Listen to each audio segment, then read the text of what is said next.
As principais informações do Agreste Pernambucano você encontra a partir de agora.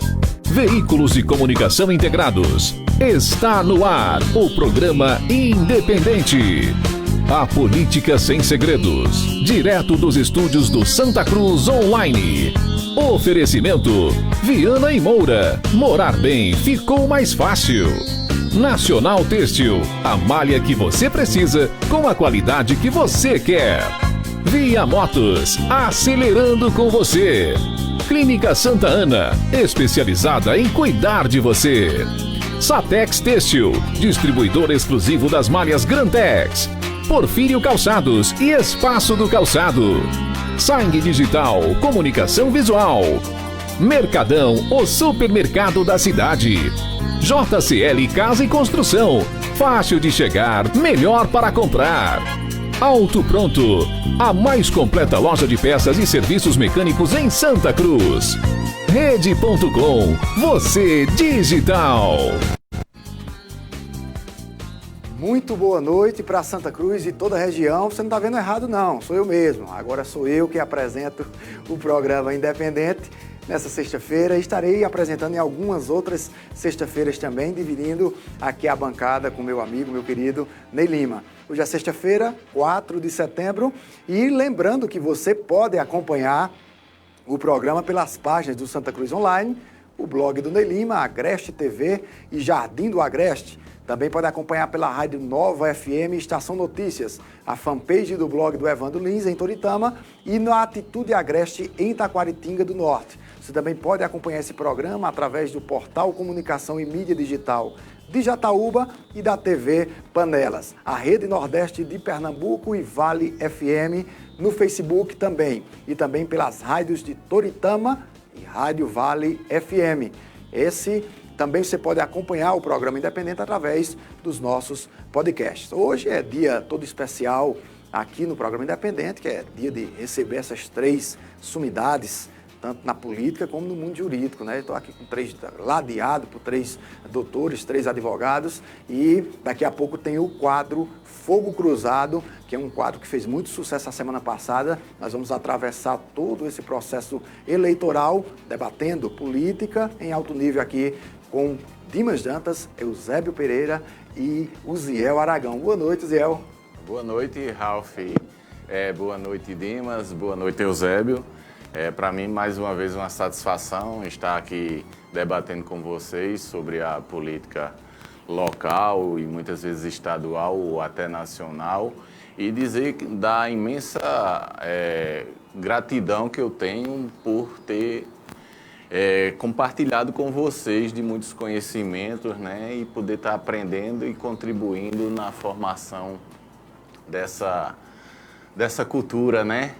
E, mais uma vez, parabenizar o programa e todos os apresentadores, e em especial a Ralf, que conheço de longas datas. Verdade, obrigado. Verdade. Tenho muito carinho pelo seu pai, o Zé Aragão, a quem eu mando um fraterno abraço. Advogado, vereador por 4 mandatos e vice-prefeito de Santa Cruz do Capibaribe. Não tem apresentação melhor. Boa noite, Dimas Dantas. Boa noite, Ralf. Boa noite, Eusébio, Uziel, todas as pessoas que nos assistem nesse momento. E, como temos dito, esperamos levar alguma informação ou formação que possa ajudar a sociedade de Santa Cruz a se politizar um pouco mais, já que nós entendemos que parte da nossa população é muito politiqueira e despolitizada. Nós pretendemos, nas nossas argumentações, nossas discussões aqui, levar, de fato, informação que seja isenta, para que a sociedade comece a refletir sobre a importância do papel dela em um processo eleitoral que se aproxima. Esse eu tive o prazer de dividir bancada do programa Rádio Debate com ele. Um cara que me enganou desde o primeiro dia que começamos a conviver diariamente. Não só pela sua inteligência e sua habilidade no mundo jurídico, mas pelo ser humano que ele é. Ganhei um amigo como muitos que eu ganhei na rádio.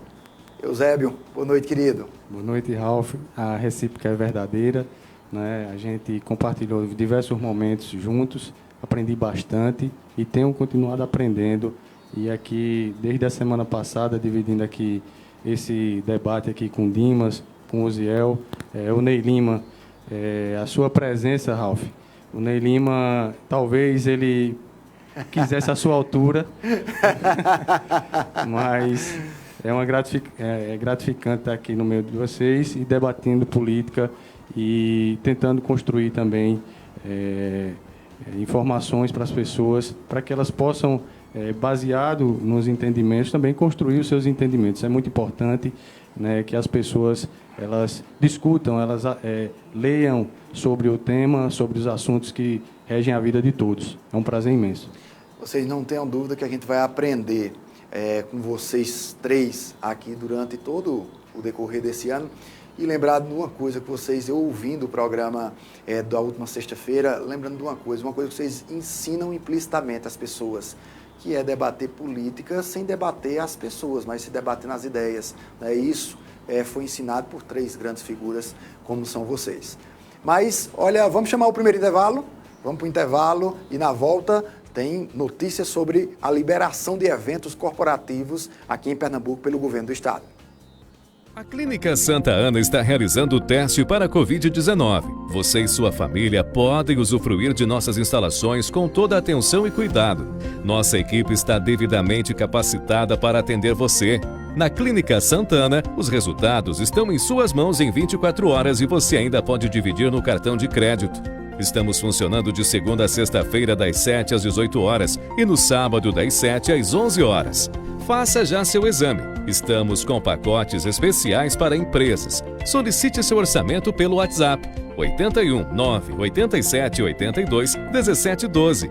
Clínica Santa Ana, especializada em cuidar de você.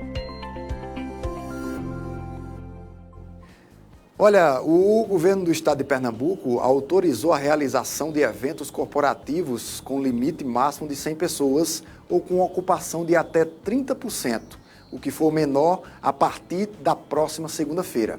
A liberação ocorre em meio às convenções partidárias para eleições municipais de novembro, que ocorrerão até o dia 16 de setembro. A medida vale para todo o estado. Os eventos contemplados nessa fase podem ser realizados por empresas públicas, privadas, organizações sociais ou entidades sem fins lucrativos. Confira o vídeo no qual o secretário estadual de Desenvolvimento Econômico, Bruno Chuamba, falou a respeito da liberação.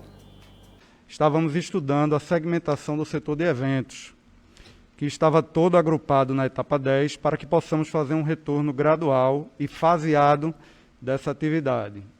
Então, estamos seccionando o setor de eventos em 3 tipos de eventos.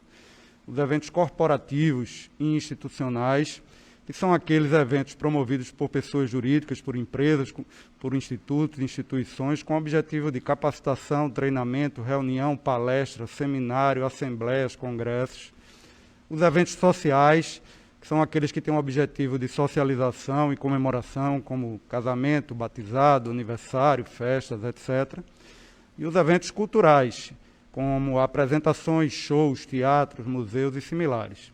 Então, baseado nessa segmentação dos 3 tipos de eventos, nós fizemos uma atualização do nosso plano de convivência, redistribuindo nas etapas seguintes.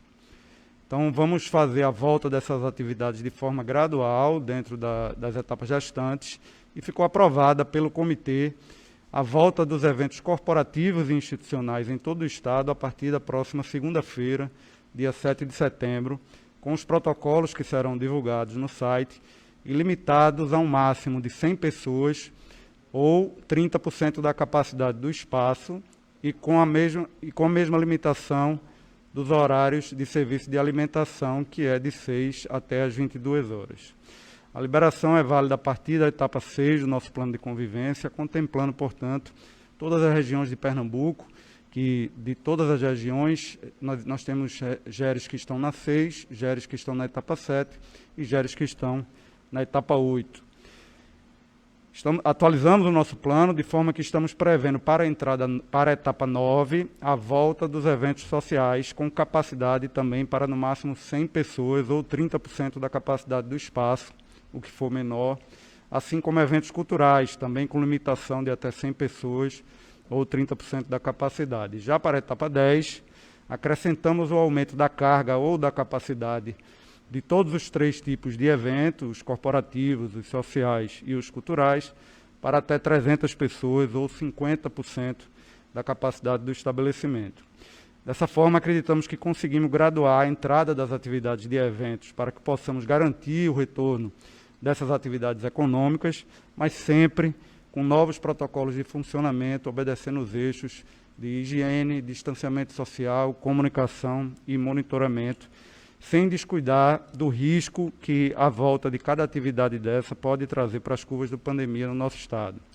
Os protocolos dos setores estão disponíveis no site, no www.pecontracoronavírus.pe.gov.br, onde também está publicada a nossa última versão atualizada do Plano de Convivência das Atividades Econômicas com a Covid-19. Está aí a informação. O governo do estado faz mais essa liberação avançando aí nesse plano do chamado novo normal. Nunca é demais informar ao ouvinte, a quem está nos assistindo, que depende muito de nós, que isso continue avançando. Nós tomarmos as medidas e as precauções necessárias, vamos continuar avançando até o dia que, se Deus quiser, vai chegar essa vacina e a gente vai deixar essa desgraça de uma vez por todas do lado. Mas deve, nos próximos dias, ter novidades lá na eleição do Brejo de Amado de Deus, na pré-campanha lá no Brejo de Amado de Deus. Daqui a pouquinho, depois do intervalo, tem novidades. Produto bom com preço justo, só aqui na JCL. Argamassa AC1 por apenas R$ 11,90. Piso Pamesa tipo A por apenas R$ 24,90. Lavadora de alta pressão Wonder de 510 por R$ 409. JCL Casa e Construção, fácil de chegar, melhor para comprar. Caruaru e Santa Cruz. O ex-assessor da Secretaria Municipal de Saúde do Brejo da Amado de Deus, Frailan Mota, deve ser anunciado em alguns minutos como pré-candidato a vice-prefeito na chapa encabeçada pelo atual gestor e pré-candidato à reeleição do Brejo da Amado de Deus, o meu amigo Hilário Paulo. O anúncio está marcado para acontecer na noite de hoje. É uma verdadeira queda de braço que o doutor Edson travou para que se apontasse o nome do Frailan. Ele é muito ligado ao doutor Edson e acabou que isso acontecendo. As hipóteses até que o Frailan poderia ser candidato a prefeito, mas a doença de Hilário, depois da volta de Hilário do hospital, isso foi se dirimindo e acabou que o Hilário se fincou realmente como pré-candidato, e aí o Frailan hoje vai ser anunciado. Fontes nos dizem dos bastidores que Frailan uma semana dizia que só faltaria a foto oficial para que isso acontecesse. Então, fica aí registrado que daqui, saindo notícia durante ainda o programa Independente, a gente vai dar notícia aqui em primeira mão do certamente anúncio do Frailan militando aí na chapa majoritária da situação lá no Brejo da Amado de Deus. Mas agora a gente vai para o momento mais importante do programa, que é justamente o debate dos nossos amigos aqui no Fogo Cruzado, né? E aí o primeiro tema que a gente tem no nosso Fogo Cruzado é justamente o tema mais importante do início da semana, que foi na terça-feira o encontro entre o deputado estadual Diogo Moraes e o deputado federal Eduardo da Fonte. Eles estiveram juntos na capital pernambucana na noite da terça-feira. O encontro foi para selar a paz entre os parlamentares. Após meses de acirrados confrontos políticos, a conversa entre os deputados ocorreu na sede do Partido Progressista.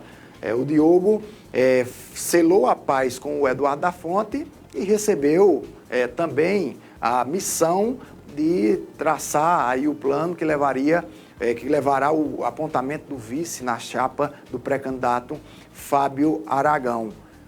Dimas Pereira Dantas, como é que você enxerga essa reaproximação de Diogo e do deputado federal Eduardo da Fonte? É uma reaproximação que já conta com os capítulos de 22, ou é muito cedo para falar nisso?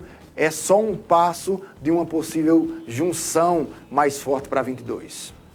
Ralf, na verdade, o que eu vejo é que Eduardo da Fonte hoje é um político que tem uma projeção no Estado inteiro. O Partido Progressista hoje tem no seu presidente Eduardo da Fonte uma pessoa que certamente poderá vir a fazer parte de uma chapa majoritária nas próximas eleições do governo de Pernambuco. Portanto, nós não tínhamos dúvida de que Eduardo da Fonte seria a pessoa indutora de toda essa pré-candidatura de Fernando e agora do seu filho Fábio.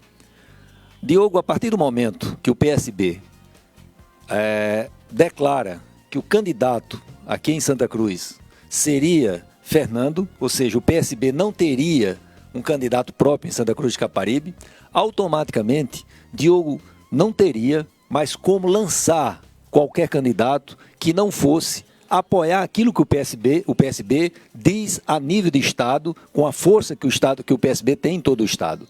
Então, nós entendemos que faz parte da política. Acho que as arestas que foram criadas não foram por Eduardo da Fonte, ele jamais se pronunciou a respeito dessa questão de que local, no sentido dessa disputa local, e ele sempre buscou, quando nós estivemos com o Fernando, conversando com ele sempre buscou a dizer que o objetivo dele era a cidade de Santa Cruz de Caparibe. Portanto, é preciso que as pessoas hoje entendam que a questão do vice, eu entendo que vai passar certamente por Fábio, porque pelo menos na minha visão, quem escolhe o vice é o candidato a prefeito, porque ele tem que escolher a pessoa que ele entende ser a pessoa que mais se alia. Contudo, isso não significa dizer que ele não ouça as pessoas. Eu, particularmente, entendo que tem aí, por exemplo, Flávio Pontes se colocando como um pré-candidato a vice, tem o Elinho, tem... Eu entendo, isso é uma opinião pessoal minha, que qualquer grupo que busque vencer uma eleição, ele tem que buscar uma unidade para que possa se fortalecer entre todos. Diomedes também, Diomedes, sem dúvida nenhuma. Acho que é uma pessoa muito importante e uma pessoa muito ligada ao povo. Mas entendo que é preciso não deixar de ouvir o grupo representado por José Augusto Maia. Eu entendo que o José Augusto Maia é uma pessoa que tem uma história em Santa Cruz de Caparibe e que é preciso ouvi-lo também. Isso é uma opinião pessoal minha. Portanto, entendo que a participação de Diogo agora na campanha vai ser importante, mas entendo que é preciso também, se o grupo quer uma união, é preciso conversar com todos. E eu entendo que a aproximação de Diogo com Eduardo da Fonte é importante para Santa Cruz, mas, repito, Diogo é um político de importância local. Eduardo da Fonte tem uma projeção hoje dentro do Estado que se fortalece a cada dia. Portanto, acho que é uma junção importante para a disputa e para o apoio do candidato Fábio Aragão. Eusébio, é natural da política essas arestas, esses choques, ou é uma coisa que foge da naturalidade para você? Você acha que tem como se deixar isso da agora para trás ou vai se carregar todo esse desgaste que o Grupo Taboquinha vem há anos sofrendo durante mais uma campanha? Ralf, a divergência na política ela é muito comum. É muito comum a divergência na política. A gente entende como é um processo natural. O que não é comum é o que aconteceu em torno dessa novela no denominado Grupo Taboquinha, né? O Diogo Moraes ele foi altamente desprestigiado pelo PSB, né? O Diogo Moraes ele lançou a própria candidatura. O Diogo Moraes é deputado estadual, é do diretório do partido no Estado, e lançou a pré-candidatura a prefeito da cidade e foi depois retirado seu nome, lançado o nome de Elinho Aragão, né? E o PSB desautorizou esse lançamento. O Diogo Moraes, ele dizia que tinha o aval da cúpula no Estado do partido, né? Inclusive do governador do Estado, e foi desautorizado o lançamento dessa pré-candidatura do Elinho Aragão, por exemplo. E o Eduardo da Fonte, né, só para também trazer um panorama do que foi toda essa discussão, o Eduardo da Fonte sempre trabalhou por cima, né? Inclusive, para quem acompanha algum bastidor, grupos de WhatsApp voltados para a discussão política, esse embate era muito forte, né? Era muito forte, né? O Diogo Moraes, falando da questão do partido, do PSB, que, logicamente, ele, como sendo deputado estadual, com influência dentro do partido, todo mundo, né, foi na credibilidade dentro do partido do Diogo Moraes, e depois todo mundo teve que baixar a situação, né, para fazer o que o Eduardo da Fonte estava dizendo lá no início, né? Inclusive, é uma palavrinha que ficou muito marcada, que é o resolvido. Hashtag né? resolvido. Hashtag resolvido, né? E foi um sapo enorme que o Diogo Moraes teve que engolir, porque ele saiu pequeno, igual um pinto, né? Um pinto que era outra figurinha também, um emoji que estava nos grupos. O Diogo Moraes saiu muito pequeno de toda essa discussão, de toda essa conjuntura. Na verdade, esse encontro aí sela, na verdade, uma rota de fuga para que o Diogo saia minimamente confortável de toda essa situação, né? E não deixa de ser irônico, o encontro é no PP, né? O PP que ditou toda essa conjuntura, né, a nível do grupo Taboquinha, né? E após essa situação, o trágico falecimento, a perda do Fernando Aragão, se intensificou essa questão, né? Mas no período ainda que Fernando ainda estava enfermo, o PSB estadual já lançou uma nota desautorizando pré-candidaturas aqui no município e indicando que ia ficar junto ao projeto de Fernando. E não era meramente ao projeto de Fernando, o acordo era com o PP, né? Por isso que Eduardo da Fonte lá atrás sempre colocava o hashtag resolvido. E é uma situação que ficou claramente muito incômoda, né? Agora todo mundo está querendo passar pano, né? Dizer que aceita o José Augusto Maia, que aceita o Diogo Moraes, já está ali, já está selado essas fases. Mas e como fica, por exemplo, o Elinho Aragão, que teve toda uma situação, um contexto dentro dessa questão? Na verdade, foi trágica toda essa celeuma envolvendo o Grupo Taboquinha e o encontro, minimamente apenas para desfazer um pouco desse mal-estar todo. Eusébio, Diogo e da Fonte estão juntos novamente, depois dessa celeuma. Como você analisa isso? Ziel acabou de falar. O meu amigo Ziel, que está aqui do meu lado. Ah, perfeito, Raul. O amigo Ziel está aqui do meu lado. O Diogo e o da Fonte estão juntos, depois trocarem farpas realmente nos bastidores políticos. Como é que você analisa isso? Veja só, Ralf, mais uma vez eu me reporto aos fatos históricos da política, tanto local como nacional. É sabedores de todos os colegas aqui que no Brasil prevaleceu a política do café com leite por bastante tempo, onde coronéis se revezavam tanto em São Paulo como em Minas, os coronéis do café e os coronéis do leite. O Brasil só vem dar um passo importante no cenário político quando quebra com esses dois coronéis ou com esse tipo de política, que é a do café com leite, e assim o Brasil começa a avançar. Pernambuco, eu, por curiosidade, fui buscar o mapa político de Pernambuco, uma reportagem de Carol de Brito, na Folha de Pernambuco. Ela faz um diagnóstico, um mapa político de Pernambuco, e ela chega a concluir esse trabalho atestando a hegemonia de algumas famílias aqui em Pernambuco. Aqui eu destaco a família Coelhos, os Coelhos, né? Eles estão no poder há 4 gerações e ele nasce com o coronel Clementino Coelho no início do século XIX. Aí os Liras, que atualmente estão no poder e representados através de Raquel Lira. Aí a gente chega justamente no ponto da discussão com os Campos e Miguel Arraes.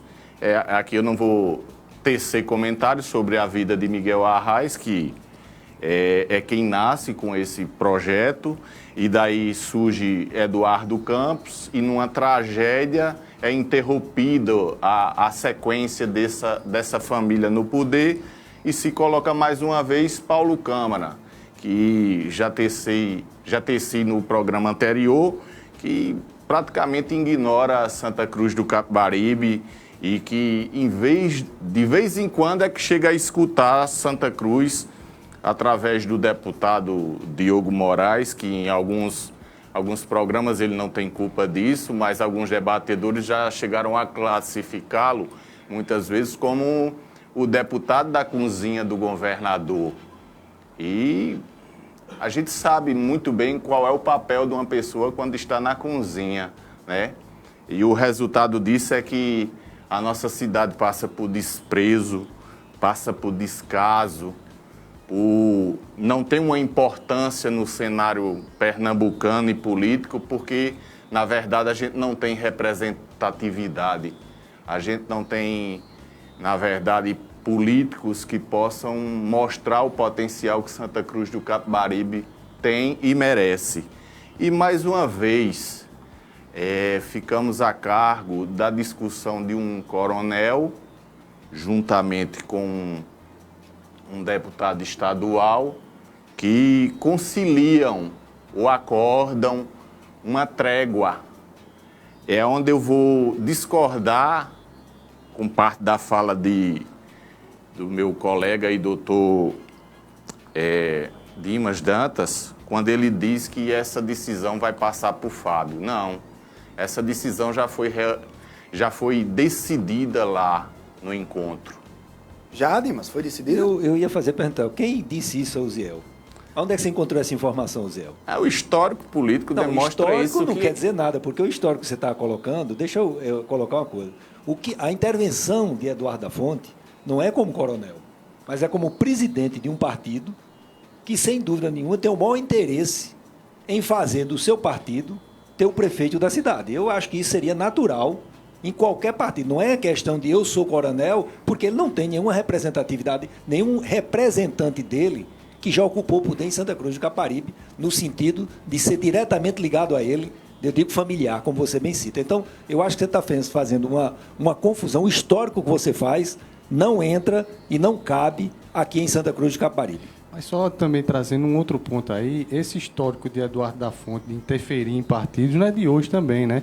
Tem uma pontinha lá atrás, na interferência do PROS, né? Na eleição na época de Zé Augusto, né? Verdade. Aquela questão, aquela mudança. Ou seja, o Eduardo da Fonte, ele tem atua bastante nesse tipo de cenário por cima, né? Nos bastidores partidários também. Eu acho que qualquer presidente, eu volto a insistir, que qualquer presidente de um partido, ele tem interesse em desenvolver o partido dele dentro do Estado. O Eduardo da Fonte, sem dúvida nenhuma, a gente percebe que ele tem interesse, não só do progressista, se desenvolver no Estado, como já consolidado. Hoje ele tem a segunda, se eu não me engano, o progressista tem a segunda bancada na Assembleia Legislativa de Pernambuco. Portanto, é um partido hoje de muita representatividade dentro de Pernambuco. E não tenha nenhuma dúvida que nenhum partido, como, por exemplo, o PT chegou até a maioria, nenhum partido chega a ter uma maioria numa Assembleia, numa Câmara de Deputados, numa Câmara de Vereador, se ele não se fortalecer. Para se fortalecer, ele precisa galgar o poder. Dimas, mas não é minimamente estranho, porque, tudo bem, inclusive concordo com você que o Eduardo da Fonte ele vem se gabaritando para entrar numa chapa majoritária do Estado, não é de hoje, são de 10 anos atrás, né? Na disputa para o Senado, né? Isso não é novidade. E concordo, todo partido ele quer fortalecer o seu projeto, ele quer demonstrar essa força. Mas não é minimamente estranho que um deputado estadual, que já foi primeiro secretário da Alep, um dos cargos mais importantes do Estado de Pernambuco, ele vem aqui no município dele, né? Embora ele não apareça muito no município, mas no município dele, ele ser desautorizado pela cúpula do partido do qual ele faz parte, é um pouco minimamente estranho esse tipo de costura, né? Não, eu não vou dizer costura. Eu acho que faltou Diogo ter diálogo com o PSB. Porque se o PSB, ele diz, através de seu presidente, que em Santa Cruz de Capibaribe ele vai seguir o projeto, como bem disse, do Partido Progressista, não tenha dúvida que Diogo, ao atropelar isso, estava sem a informação que caberia a ele buscar em Recife para saber se, de fato, o PSB autorizava ele ou não a lançar candidato. E o que ocorre é que todo partido, e todo mundo sabe que os partidos, eles se juntam, eles fazem coligações para majoritários, ele tem seus interesses. E lá em Recife, hoje, o PSB tem o maior interesse em fazer com que, se ele se mantenha no poder na capital do Estado. Portanto, o Partido Progressista, segundo nós temos informação, foi o primeiro partido a aderir o PSB em Recife. E, naturalmente, deve ter feito suas exigências para algumas cidades, que inclua-se Santa Cruz. Inclusive, eu vi uma entrevista, acho que na CBN, ou em uma das emissoras locais aqui de Santa Cruz, ele, o próprio deputado Eduardo Afonso, dizendo o seguinte, que ele tinha um interesse, se eu não me engano, era Gravatá, Santa Cruz e Garanhuns. Então, na verdade, se Diogo, quando ele veio a dizer que era candidato, lançar candidato, na verdade ele estava desinformado ou não buscou a informação correta junto ao PSB. Ô, Ziel, você na sua narrativa que traça essa questão da política aqui em Pernambuco, ficou faltando dois atores que estão muito em voga, que são da família Campos, que é o João e a Marília, que é a Raiz, estão disputando a capital, vão disputar, né, o governo lá na capital. É uma coisa que pode ser vencida, Uziel, ou ainda é uma coisa que só as nossas próximas gerações talvez irão vencer essa questão dessas famílias tradicionais? E a outra questão que eu coloco para você, antes da gente ir para o intervalo, Uziel, é que dentro dessas famílias existem, por exemplo, você citou a família Lira, existem figuras emblemáticas, inclusive, para a nossa democracia, como o Fernando Lira. Só tem mal ou tem bem também no meio dessa coisa toda? Ralf, em relação a Pernambuco, eu não acredito que haja uma solução ou uma quebra dessas famílias nem tão cedo, não, porque são centenários. Eu prefiro me deter à situação de Santa Cruz do Capibaribe hoje, que nessa discussão toda não leva em consideração os anseios do povo, nem as dificuldades que ele vem enfrentando, e que já enfrenta a consolidação dessas famílias aqui em Santa Cruz desde a libertação de Itaquaritinga do Norte. Eu pergunto a você no sentido de que, veja só, repare, quem conhece Petrolina e conversa com as pessoas em Petrolina, as pessoas vão apontar que existe uma Petrolina antes e depois do que o patriarca lá dos Coelhos assumiu Petrolina. A questão de Fernando Lira, que é um ícone da nossa política nacional, que é tio da Raquel Lira. Por isso que eu lhe pergunto no sentido, o simples fato de manter um nome tradicional, ou ter um sobrenome tradicional, já descredencia, ou existe dentro desse contexto algumas coisas que se possa se retirar de boa também? Ralf, mais uma vez eu trago a discussão somente para Santa Cruz do Capibaribe. Santa Cruz do Capibaribe não tem importância alguma no cenário político pernambucano, devido à sua má representatividade. Essa má representatividade está alicerçada em duas alas políticas, que nesse momento há um confronto interno entre uma delas, porque nada mais é do que uma disputa de poder entre duas famílias, e que assim não vai ser facilmente resolvida, não.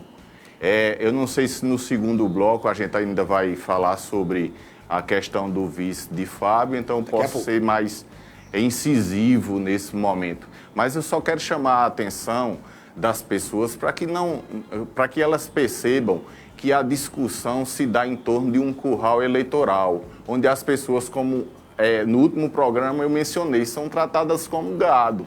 E coronéis sentam e decidem em Pernambuco e diz, tal curral eleitoral vai pertencer a mim. Então, nesse momento, a gente tem que lembrar que a gente tem que começar a construir políticos fortes para que não permitam que aqui também permaneça sendo um curral, nem tampouco favorecendo duas ou três famílias. Porque quando eu preciso do hospital municipal ou da UPA, eu não chego lá com meu sobrenome, não. Eu chego como as pessoas chegam lá do Santo Agostinho sem ter atendimento, sem ter condições dignas. Deixa eu fazer uma pergunta. Como você resolveria essa situação? Deixa eu só fazer uma pergunta assim. Já que nós sabemos que temos uma dificuldade imensa, uma deficiência imensa, qual seria a solução para se resolver esse problema da saúde em Santa Cruz de Capibaribe? Não, eu não falo da saúde, eu falo primeiro das questões das famílias. Você está me perguntando sobre isso? Se for sobre isso, sobre a UPA, não tem atendimento. Não, então, eu só quero mostrar que no final dessa discussão, quando Santa Cruz não é vista como deve ser, quem sofre é a população que não pertence a nenhuma dessas famílias. Primeiro vamos deixar claro que quem escolhe é a população. Se existe aí uma deficiência de escolha, é a própria população. Então, acho que é importante... E a solução seria demonstrada agora, Dimas, que só o povo e somente o povo pode quebrar essas estruturas de poder familiaristas, mas não é representadas por duas alas, Taboquinha e Boca Preta. Só o povo pode quebrar essas duas alas e impedir que essas duas famílias se perpetuem no poder. Deixa eu dizer uma coisa, pelo menos na minha compreensão. O problema da política de Santa Cruz, ela não está necessariamente no nome das pessoas, mas na forma que Santa Cruz é administrada. Eu vou dizer o seguinte, você falou em saúde, foi por isso que eu fiz essa pergunta, que na minha visão, na minha opinião, e eu defendi isso durante muito tempo, quando estive na Câmara, uma cidade como Santa Cruz, vamos ser bem realistas, eu vejo as pessoas dizendo, tem que trazer um hospital para Santa Cruz. Santa Cruz não vai ter um hospital próprio dela, que o Estado ou a União mantenha. E ela não tem condições para isso. Mas nós temos uma condição de resolver isso. Já tiveram, Dimas. Não existe. Durante 60 anos, vocês estiveram no poder e não resolveram o problema da saúde. Vocês, deixa eu só dizer uma coisa a você. O Estado não vai investir num hospital tendo Caruaru, a 50 quilômetros daqui, com a pista praticamente duplicada. Quando se fala em universidade, o Estado não vai colocar uma universidade pública em Santa Cruz tendo Caruaru. Agora, quando se pensa de forma individualizada. Eu venho defendendo que na hora que nós tivermos um administrador que saia discutindo com o pessoal de Toritama, de Taquaritinga, do Brejo, de Jataúba e dizermos, na saúde, vamos fazer aqui um colegiado, vamos nos unir, construirmos um hospital, porque aí o Estado vai dar um hospital a Santa Cruz, vai dar equipamento e com o nosso dinheiro nós vamos manter esse hospital. Por que essas cidades que eu acabo de citar tem que ter cada um matadouro? Por que essa cidade... Isso é simplesmente, sabe por quê? E aí você tem razão quando eu falo nas pessoas que administram. Elas se preocupam em administrar o dinheiro e não a cidade. E isso é o que nós precisamos inverter nessa história. E aí eu vou lhe dizer, viu, Zé, não basta discurso. Não. Porque discurso é muito fácil eu já estou fazer. Cheio. Agora é preciso eu vi discurso durante 60 anos. Pronto. 60 você tem, não acredito que chegar. 60 está chegando e eu não posso ter acesso aos arquivos, não mas é para poder há 60 anos eu estou vendo, não vi. Você pode ter estudado a história de Santa Cruz ao longo de 60 anos. Eu vi discurso de 60 anos. Aí. Então, o que eu quero só colocar é isso. Eu entendo que Santa Cruz tem uma forma de administrar que está equivocada. Se você pegar de Hernando, que foi quando eu cheguei em Santa Cruz, o segundo mandato de Hernando, para cá, o modelo de administração é um só. Sabe como é que a Santa Cruz é administrada? Paga-se o salário com o dinheiro de Santa Cruz e todas as obras que vêm são de emendas parlamentares. E nem você, e nem ninguém, se não mudar essa forma, e vou dizer aqui uma coisa muito sincera que eu disse semana passada, não tem um homem em Santa Cruz, só se fosse Jesus Cristo, para em 4 anos resolver os problemas dessa cidade, que vem se acumulando ao longo dos anos. Experiência própria, Dimas? Não, experiência própria, porque eu vivi isso. Pega os discursos que eu fazia na Câmara e vê se eu falava sobre isso. Eu vou dar um exemplo só, não quero roubar o tempo de todo mundo. Deixa eu só concluir. Depois não vai sobrar tempo. Você vai pegar para outros temas, né? Não, mas é porque eu acho que a discussão, você dá uma pauta, mas a pauta vai surgir. Eu só queria que vocês concluíssem, porque eu vou ouvir o Eusébio para falar também. Deixa eu concluir. Só vou dar um exemplo para você. Alguém já se perguntou, porque toda semana numa emissora de rádio, as pessoas vêm falar de saneamento, vêm falar no loteamento tal que está o saneamento estourado, o calçamento estourado. Será que alguém já... Por quê? Sabe o que é que faz isso? Cobra do prefeito, da prefeitura. Mas esquece que, segundo a lei, a obrigação de fazer o saneamento, dar toda a infraestrutura do loteamento, é do dono do loteamento. Mas por que ele não faz isso? Porque os prefeitos se juntam, ganham, levam vantagem com os donos do loteamento, e aí quem paga no final das contas somos nós, que vamos ter que consertar todos esses problemas através do dinheiro público que vem para a prefeitura. Doutor Eusébio. A gente tem que ter muito cautela nessa questão, porque às vezes uma máxima verdadeira não pode induzir a uma interpretação errada dos fatos. Eu concordo com parte do... Isso aí só se diz numa sexta-feira de noite, uma frase dessa. Bacana. Porque a gente, de fato, a gente tem que buscar, Uziel, uma democracia mais plena, né? Uma democracia mais plena, com quebra de rupturas e etc. Eu concordo. Agora que, de fato, você faz um histórico da questão familiar, mas induz a uma situação que nem sempre ela se transforma da forma que é colocado para se induzir. Por exemplo, prevaleceu de certa forma, porque assim, a gente tem aqui no município, por exemplo, e Dimas, concordo com a parte do que você disse, e vou pegar isso, a gente tem um município que relativamente é novo, menos de 70 anos, mas que tem uma estrutura muito arcaica, não é? E o gestor ele tem que lidar com essa estrutura arcaica, tem que fazer a progressão da cidade tem que progredir, mas e fica com certas amarras, e depende muito, muito dos recursos que são federais. A gente precisa debater um pacto federativo, não é? Porque a gente fica muito refém das emendas parlamentares. E essas emendas parlamentares vêm por força dos deputados, do próprio Eduardo da Fonte, do Bruno Araújo, do Fernando Filho, de quem busca esses recursos. E a gente precisa também avançar nesse pacto federativo para que os municípios eles possam ter a condição também de, por suas próprias pernas, também construir esse progresso aqui. Olha, a gente vai para o intervalo, na volta a gente vai debater sobre o tema dos 2 vices, né? Um já lançado ontem, em evento na Palestina, né? Foi lançada a pré-candidatura a vice da empresária Vera, da Isca Viva, né? E outro, todo o imbróglio que se gera a respeito do vice do pré-candidato Fábio Aragão. Antes de ir para o intervalo, deixa eu só dizer como é a primeira vez que eu estou apresentando esse programa. Para mim é um momento especial, né? E eu queria aqui dedicar este programa e que fique registrado nessa casa, nos anais dessa casa, que fique registrado na Rádio Vale também, que esse programa é dedicado a 2 amigos meus, né? Elias Ferreira do Nascimento, que está me assistindo, então eu dedico esse programa a todo o carinho e todo o respeito que eu tenho ao senhor, e também ao irmão do Elias, o seu Geraldo Elias. Seu Geraldo, essa doença nos afastou, essa desgraça nos afastou, e eu estou com muita saudade da convivência, tanto com Elias quanto com o seu Geraldo Elias. Por isso que, com muita ênfase, eu dedico esse programa a esses 2 caras que moram aqui no meu coração. Agora vamos para o intervalo comercial. As imobiliárias da Viana e Moura estão abertas novamente. Aqui em Santa Cruz estamos funcionando em um novo endereço, um espaço totalmente pensado para melhor lhe atender. Nossa nova imobiliária está agora na rua Cabo Otávio Aragão, número 99, no centro. E é claro, estamos seguindo todas as recomendações exigidas pelos órgãos de saúde. Venha nos fazer uma visita. Vamos realizar os seus sonhos juntos. Com a Viana e Moura Construções, morar bem ficou mais fácil.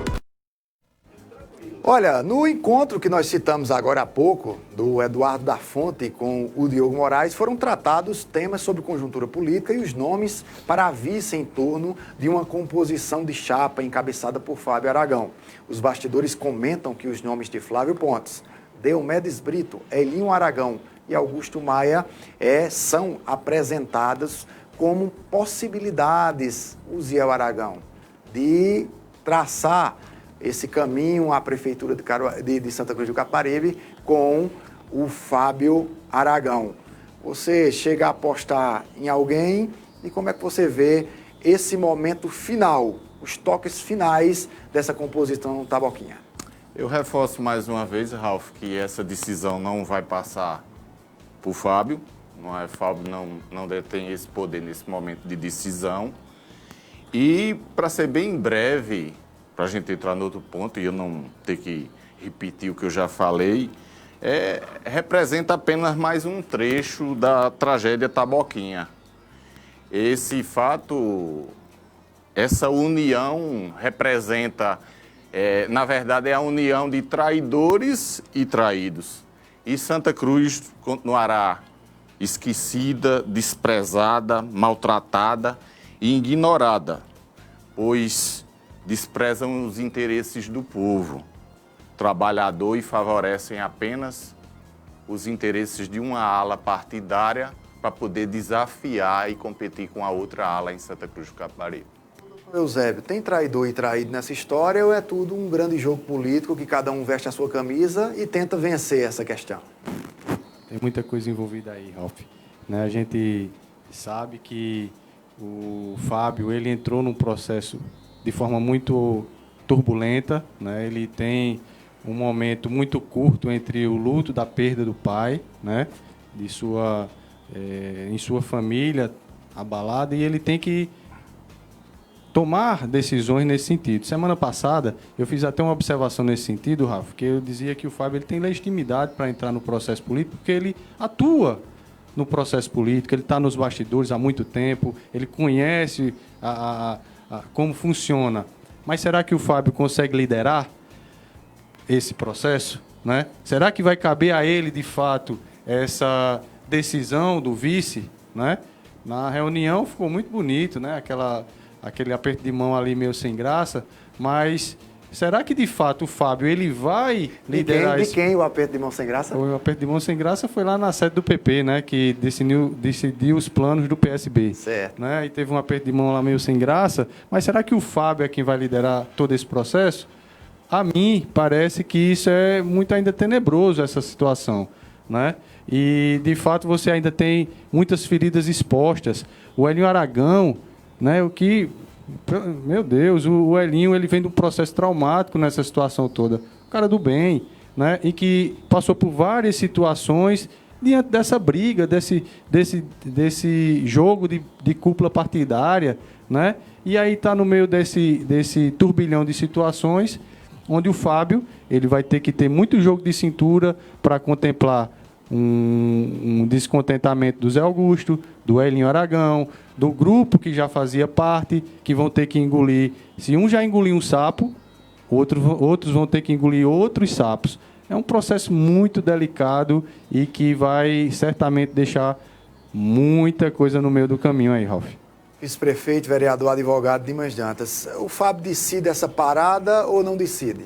Olha, eu acho que todos aqui concordam que Eduardo da Fonte é o grande mentor da candidatura, foi de Fernando, e é quem banca a candidatura do Fábio, como presidente do PP, Fábio filiado ao PP. Me permita, mentor eu não concordo. Agora quem... Não, mentor se não fosse ele garantir o PP, ele não teria condições... É porque a questão de mentor... Não, mentor é a pessoa, é o intelectual, é a pessoa que, com a cabeça, faz com que as coisas... Como, por exemplo, se ele não tem bancado Fernando tem ficado, por exemplo, no PSB, Fernando teria sido, pelo menos, cogitado para ser pré-candidato. Certamente que não, que foi o que o Fernando buscou o tempo todo em Recife, foi a certeza de que seria o pré-candidato a prefeito pelo PSB em Santa Cruz, e ele não teve essa garantia. Bem, mas onde eu quero chegar é o seguinte, ninguém discorda que hoje a grande liderança, vamos tirar o mito, vamos botar a liderança... Fiador. Dentro...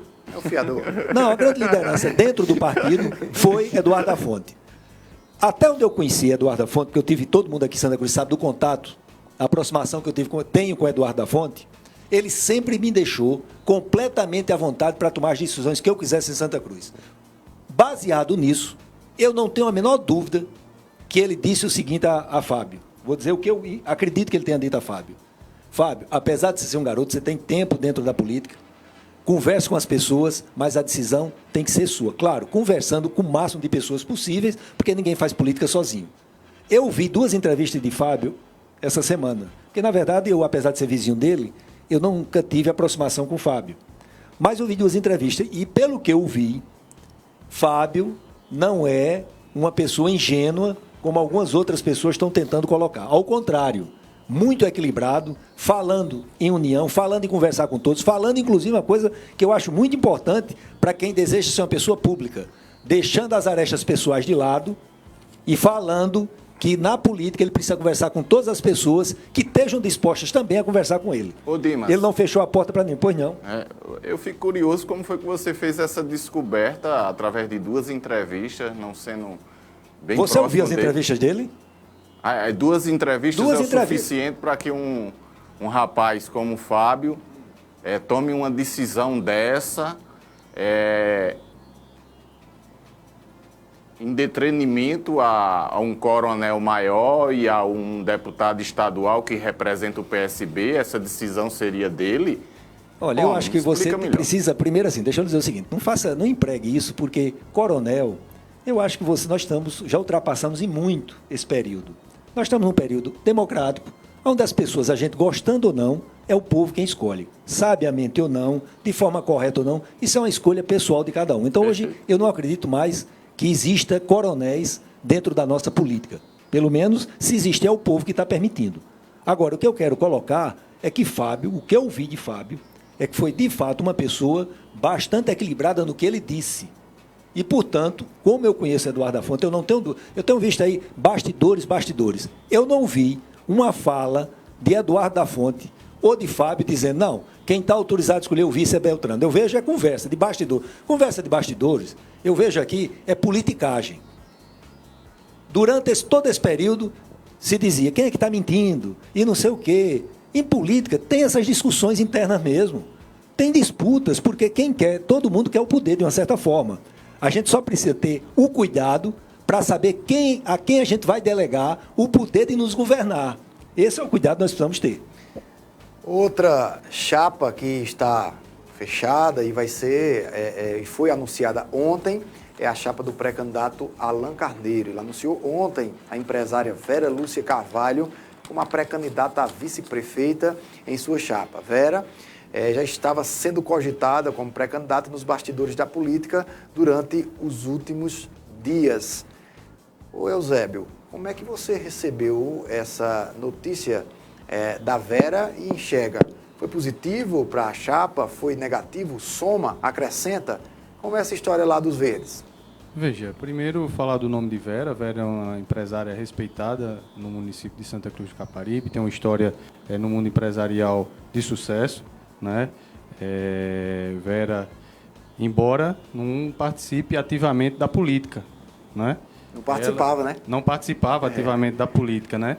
E não é surpresa, né? Porque, na verdade, o projeto da Terceira Via, o projeto encabeçado por Alan, ele tem um viés muito claro, né? Um viés do empresariado, aquele segmento, né, que muitas vezes trabalha muito com a antipolítica, né, de afastar a política da política. Isso chega a ser muito complicado, né? A gente tem que observar bem todas essas situações, porque é um projeto que muitas vezes tenta afastar a política da política, né?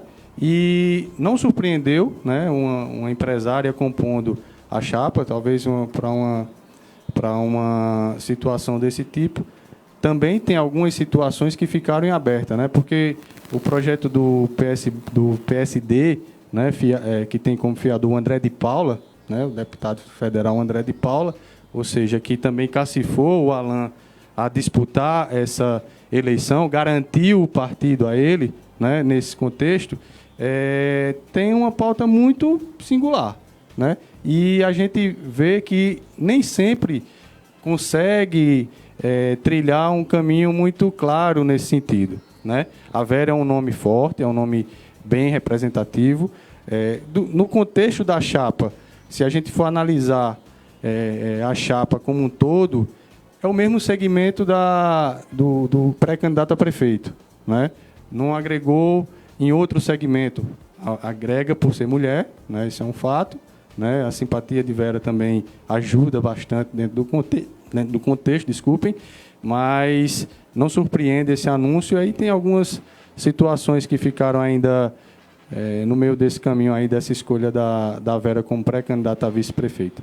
Deixa eu só corrigir uma coisa que a gente fez no último programa, no programa da quarta-feira, quando tratamos de Vera, que a gente esqueceu de citar, tanto eu quanto meus outros colegas que estavam na bancada, da Marlúcia Aragão, que foi candidata a vice-prefeita em 1982 e foi a primeira mulher que foi candidata a vice-prefeita. Um lapso nosso, a Marlúcia Aragão é irmã do Fernando Aragão, e ela foi candidata na chapa com Pedro Filho em 1982. Mas, Dimas, Vera A gente conhecia Vera da Sol do Verão, né? Mas entrega a idade da gente, né, Dimas? Mas Vera da Isca Viva. Também conheci ela como Vera da Sol do Verão, né? É. Vera da Isca Viva.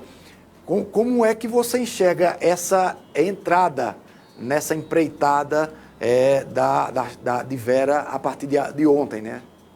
Olha, como você bem disse, eu conheço Vera e tive uma aproximação com Vera e com Pedro muito grande. Tive também com os filhos deles, também sempre tive uma aproximação muito grande. Vera é uma pessoa realmente muito dinâmica, é uma empresária aguerrida, né? É uma pessoa que, de fato, lutou muito e luta muito. Ao longo da sua vida tem lutado muito. E, de fato, eu acho que não foi uma escolha acertada. Não tenho absolutamente nenhuma objeção, pelo menos imagino que Vera possa contribuir. Contudo, repito, o campo político é um campo muito diferente do campo empresarial. Não adianta, eu tenho dito sempre o seguinte, olha, eu tenho um livro que ele fala sobre política, o que é política. E numa das passagens, o cara diz o seguinte, qual é a diferença entre um pai de família e um político? O pai de família ele tem que saber o que é melhor para a família dele. E o político, ele tem que saber o que é melhor para a sociedade a qual ele representa. Então, essa visão é que é essencial para que uma pessoa se torne realmente pública, que vai ocupar um cargo público. Não basta, repito, a experiência que você obtenha na sua área profissional ou empresarial não vai trazer muitos ganhos na vida pública. Porque eu tenho dito, ela tem que ser aliada à questão da sensibilidade social, da visão do buscar, de entender que nós queremos o chamado bem, o que se busca é o bem comum, o bem de todos. E empresário, aí eu não estou especificando de Vera, estou falando de empresário como um todo, ele quer saber o bem dele ou da empresa dele. Mas o povo em si não tem muita importância ou não tem importância nenhuma para ele. Ralf, eu só queria fazer um complemento também na minha fala. Vocês vão dar continuidade no debate sobre Vera no próximo programa, porque a gente só nos restam 3 minutos, aí se eu não for contemplado também, eu acho que vai haver uma Não, você vai tremenda. falar sobre Vera e o tempo que foi gasto com Vera foram 10 minutos para cada pauta até agora, certo? Eu queria só passar a palavra para o Zé Aragão e deixar o nosso ouvinte, telespectador, ciente de que o tempo gasto com cada pauta foi de 10 minutos para cada uma. Mas, Zé, o que é que você pensa? Como é que você viu essa estado de Vera? Veja só, é importante frisar que vários debatedores durante a semana já enfatizaram alguns pontos sobre a vida de Vera. Sei que nesse momento se colocam como um aspecto principal que ela é empresária, mas esquecem de como foi essa trajetória, né? Porque Vera, na verdade, representa aquele nordestino que foge da fome e da seca e vem procurar em Santa Cruz do Capibaribe dias melhores, condições de vida melhores.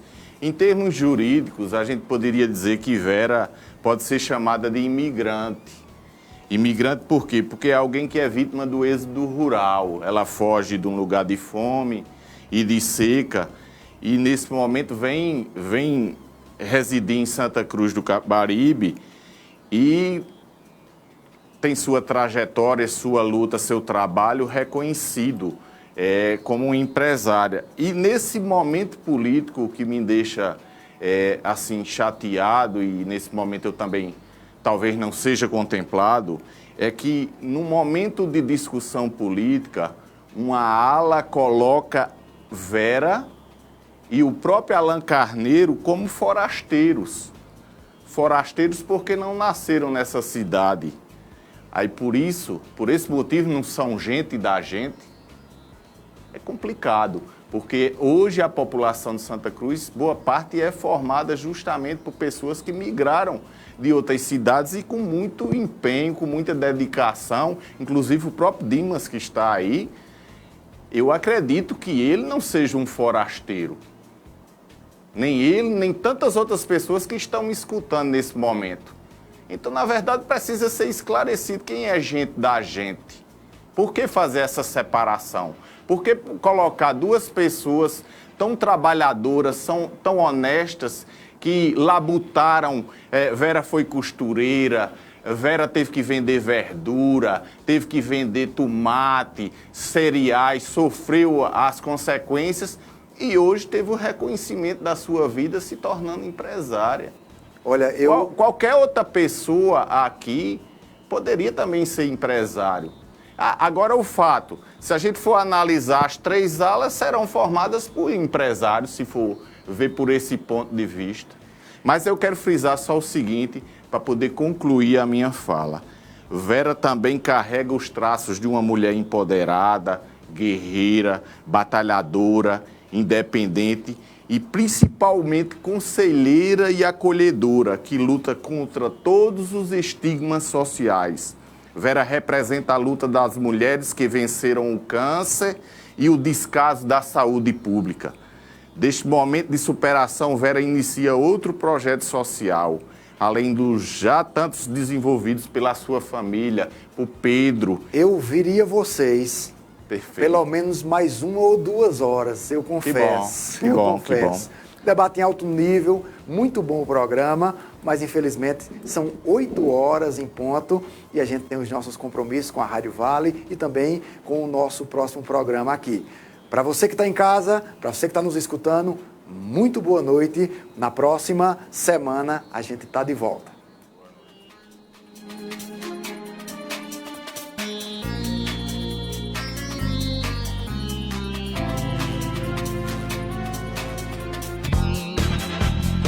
Programa Independente, direto dos estúdios do Santa Cruz Online. Oferecimento: Viana e Moura. Morar bem ficou mais fácil.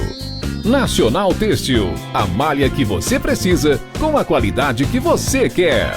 Via Motos, acelerando com você. Clínica Santa Ana, especializada em cuidar de você. Satex Têxtil, distribuidor exclusivo das malhas Grantex.